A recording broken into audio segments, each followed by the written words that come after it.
পৃথিবীতে সবচাইতে শ্রেষ্ঠতম দোয়ার স্থান হলো মা বাবা।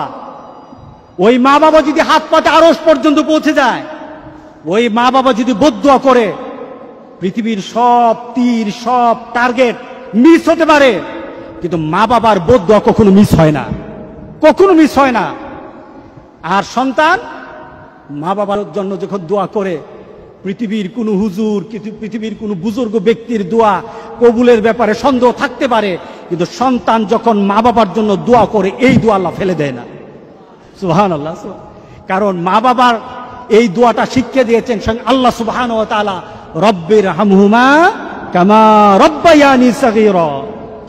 আপনি কবরে থাকবেন, আপনি প্রত্যেক নামাজে আপনার সন্তান দোয়া করবে আপনার জন্য, রব্বির হামহুমা কামা রব্বায়ানি সগীরা। পড়েন, মা বাবার জন্য দোয়া করেন প্রতি নামাজে বলেন মা বাবার জন্য, রব্বির হামহুমা কামা রব্বায়ানি সগীরা। আপনি দোয়া করেন, দেখবেন আপনার দোয়ার কারণে আপনার সন্তান আপনার জন্য দোয়া করছে।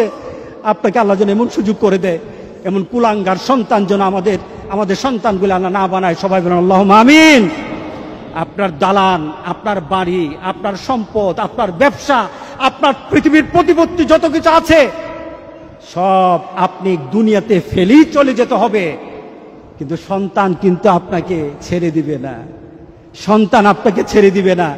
ভালো সন্তান রেখে যাবেন, কবরে শুয়ে শুয়ে আপনার সন্তানের দোয়া পাবেন।